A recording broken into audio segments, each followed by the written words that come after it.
शेतकरी म्हणून त्याला पुरस्कार देते राज्य सरकार, त्याला गौरवत आहे आणि तो पाण्यासाठी चक्रा मारून मारून आपली जीवनयात्रा संपवतो, म्हणजेच तुमच्या त्या पुरस्काराला काय अर्थ राहिला? तुम्ही जलयुक्त शिवार आणले, तुम्ही इरिगेशनवर एवढा मोठा खर्च केला म्हणून सांगताय, इतके जमीन इतके हेक्टर ते मोजू शकत नाही, तेवढ्या जमिनी सिंचनाखाली आलं म्हणून सरकार सांगताय। ते फडणवीसांना पुरस्कार, द इंडस एंटरप्रेन्योर्स मुंबईतर्फे मुख्यमंत्री फडणवीसांना हा गौरव। रवींद्र धंगेकरांच्या शिवसेना प्रवेशामुळे भाजपचे पुण्यातील स्थानिक पदाधिकारी नाराज असल्याची माहिती, तर चंद्रकांत पाटलांचा कार्यकर्त्यांना वाद टाळण्याचा सल्ला, सूत्रांची माहिती।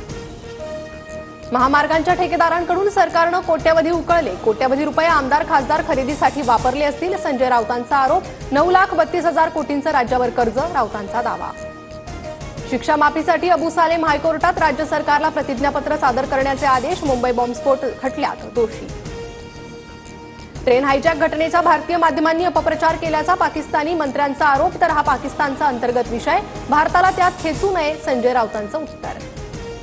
मुख्यमंत्री देवेंद्र फडणवीस आज दिल्लीत मुंबईत आयोजित करण्यात येणाऱ्या world audio visual and entertainment समितीच्या अनुषंगानं बैठक।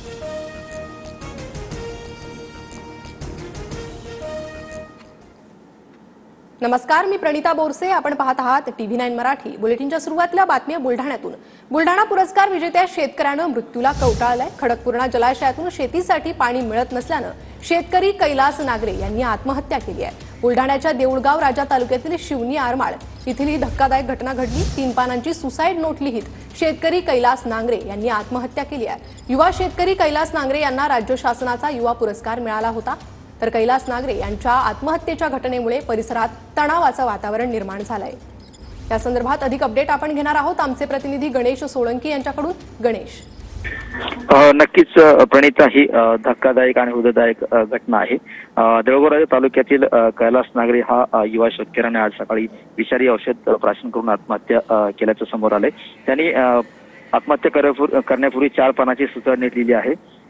त्याची एक मागणी होती की देऊळगाव राजा येथील जो खडकपूर्णा प्रकल्प आहे, त्या खडकपूर्णा प्रकल्पातून जे पाटाचं पाणी ते शेतकऱ्यांना शेतासाठी द्यावं, ती मागणी होती। मात्र प्रशासन त्याच्या मागणीकडे दुर्लक्ष करत होतं, त्यामुळे कंटाळून आणि उद्विग्न होऊन त्याने 4 पानाची सुसाईड नोट लिहिली आणि प्रशासनावर या ठिकाणी ठपका ठेवलेला आहे आणि स्वतःवरच उद्विग्न होऊन मी दोषी आहे या प्रकरणाला, त्याच्यामुळे 302 माझ्यावरच दाखल करावा अशी सुद्धा मागणी त्यांनी यावेळी केलेली आहे। प्रणिता, मात्र या घटनेनं या सविस्तर माहितीसाठी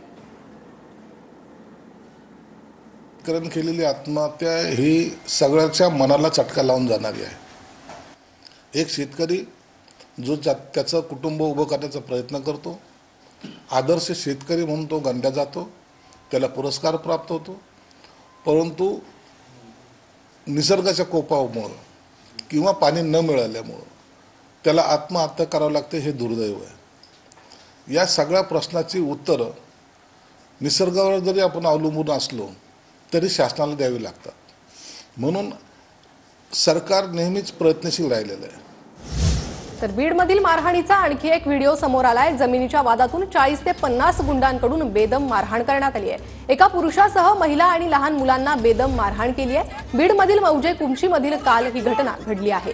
बीड पोलीस घटनास्थळी पोहोचल्यानं मारहाण झालेले अनिल भिसे बचावले।